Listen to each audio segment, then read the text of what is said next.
Salut tout le monde et bienvenue dans cette nouvelle édition de Jeunes Figures.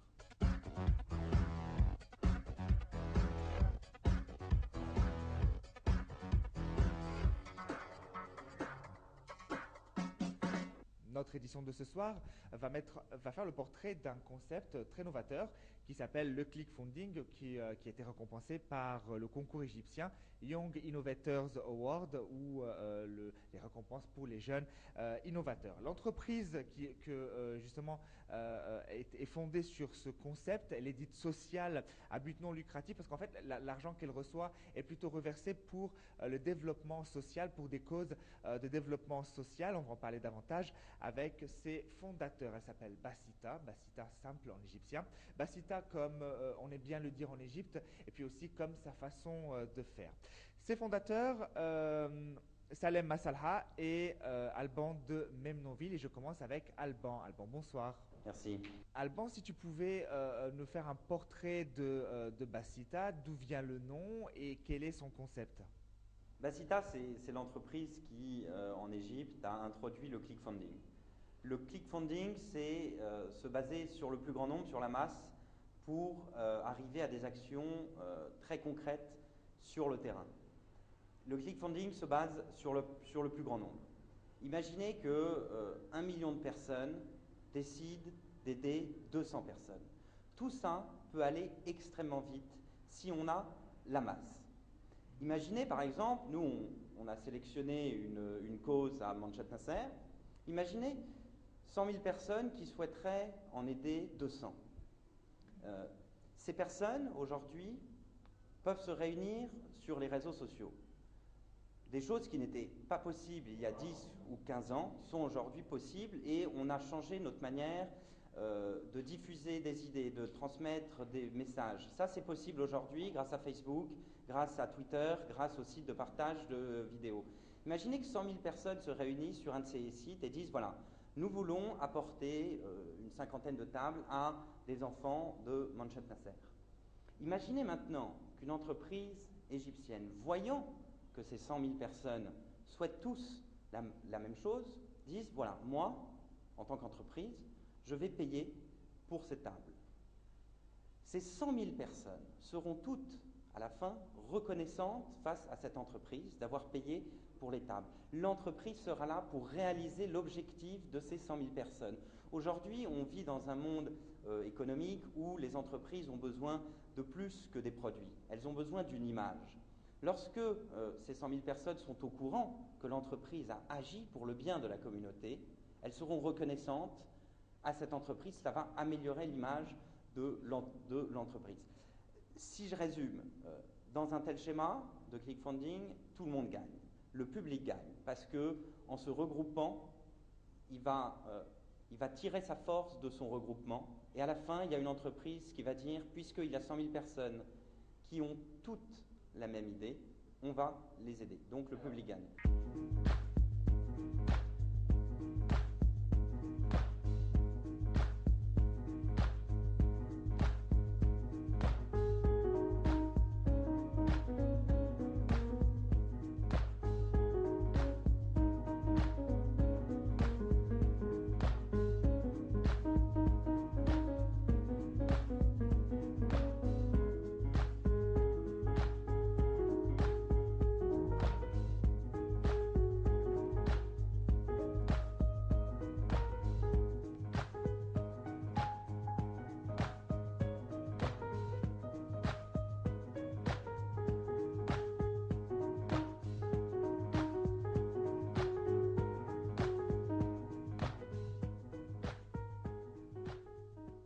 Si tu pouvais nous résumer le cercle, le mécanisme, on va dire, du clickfunding. Alors, il y a 3 parties dans le clickfunding. Il y a 3 acteurs majeurs. Pourquoi clickfunding? D'où vient le nom? Alors, le clickfunding, c'est une dérivation du crowdfunding, qui est lorsque quelqu'un veut financer un projet ou une entreprise, il poste sur Internet ses envies et ses besoins. Et là, chaque personne peut apporter 10 euros, 100 livres, 5 ou 6 dollars. Et à la fin, tout le monde sera propriétaire de ce projet. C'est quelque chose qui est utilisé par exemple pour des musiciens qui n'ont pas d'argent pour enregistrer un album. Alors, je suis un musicien, je veux faire appel au ClickFunding, je mets ma musique online. Et je vais dire, voilà, je vends mon album avant qu'il soit sorti à 100 livres. Les utilisateurs Internet vont l'acheter avant qu'il soit sorti. Et lorsqu'il aura réuni la somme nécessaire à enregistrer son album, tous ceux qui auront déjà payé recevront évidemment l'album gratuitement. Voilà, c'est faire appel à la masse pour financer quelque chose. Si je comprends bien, donc le centre et la réussite de ce mécanisme est la vidéo. Si tu pouvais nous dire comment se passait cette vidéo. Et on va voir ensemble aussi des extraits. Alors, il y a deux parties. Nous, on a choisi de communiquer à travers des vidéos. Lorsque on lance une vidéo, on doit répondre à certains critères. On ne fait pas une vidéo de la même manière aujourd'hui qu'on la faisait il y a 10 ans ou il y a 50 ans. Les vidéos répondent à des règles, à des codes qui sont imposés par l'environnement, par la société, par la mode. C'est-à-dire que quand Bacita fait une vidéo, on ne va pas filmer quelque chose, un montage et voir ce que ça donne. Non, on suit un schéma qui est établi avec des critères qui sont notre seul objectif. C'est-à-dire, dans une vidéo, on recherche deux choses. On recherche l'originalité et la surprise. C'est deux critères essentiels, particulièrement dans des vidéos qui font entre 1 à 2 minutes. L'autre chose qui est très importante, c'est de faire passer un message, une idée à travers notre vidéo. Nous, notre message, c'est pas d'aller montrer la misère, la pauvreté. On montre des gens qui veulent s'en sortir, qui ont une motivation pour réussir, mais ce sont des gens qui n'ont jamais eu d'aide, qui n'ont jamais eu de coup de pouce.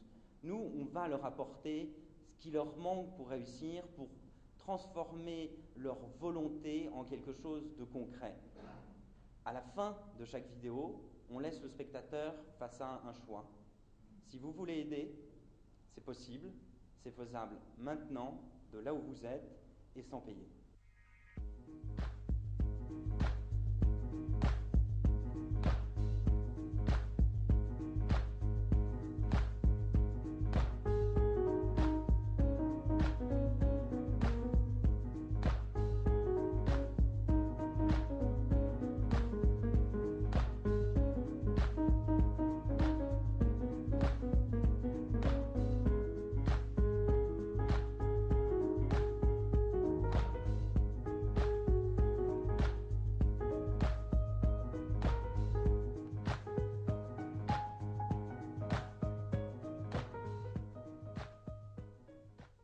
Bacita rend visibles les bonnes actions. Aujourd'hui, il y a des entreprises qui veulent aider, il y a des entreprises qui ne font rien pour le bien de la communauté, mais je crois que aujourd'hui, les gens commencent à être sensibles à cette responsabilité des entreprises et je crois que assez vite, les gens vont privilégier les entreprises qui aident plutôt que celles qui profitent.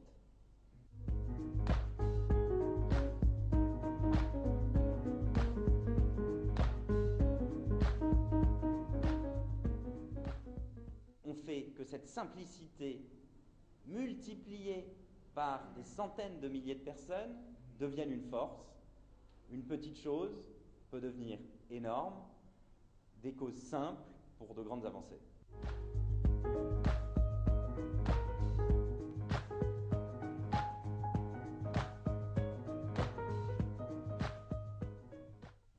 À notre époque, chaque multinationale se préoccupe de sa responsabilité sociale. On appelle ça la RSE, donc responsabilité sociale des entreprises. Alors, tu vas nous en parler davantage et comment ça évolue de nos jours.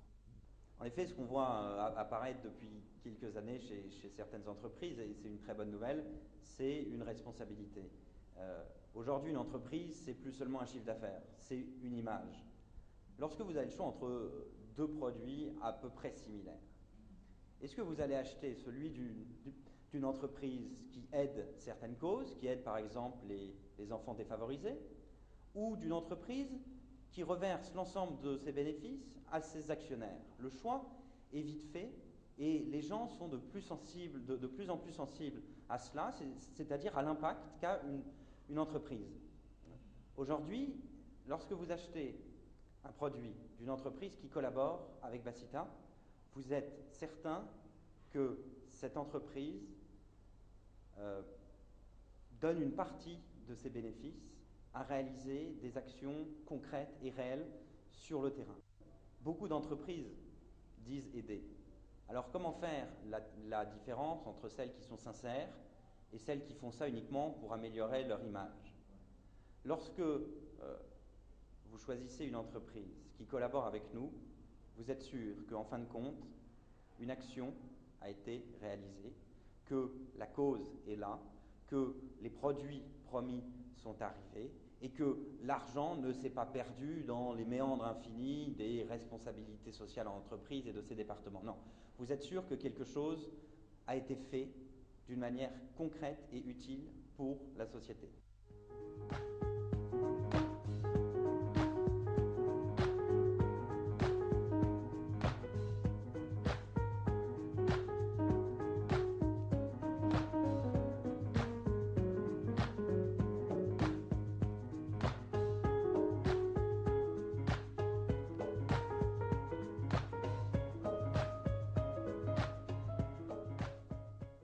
Soyons clairs, si les entreprises se lancent dans des bonnes actions, ce n'est pas parce qu'elles le souhaitent, c'est parce que leurs clients le demandent. Parce qu'aujourd'hui, lorsqu'on achète tel ou tel produit, on veut avoir un impact positif sur la société. Lorsqu'on utilise un ordinateur, une télévision, on sait qu'on pollue, on sait qu'on abîme quelque part soit la planète, voilà. On veut qu'il y ait une contrepartie et on veut que ces entreprises fassent cette contrepartie et aident. Et c'est grâce à ça qu'on peut avancer. C'est grâce non pas aux entreprises, mais au public qui le demande. Le public aujourd'hui privilégie les entreprises qui aident. Nous, on intervient à ce moment-là et on dit voilà, vous privilégiez les entreprises qui aident, mais il y en a qui aident d'une bonne manière et il y en a qui font semblant d'aider. Une entreprise qui collabore avec Bassita, vous êtes sûr que l'impact sur le terrain est réel et concret. Alban, merci. On va passer à Salem.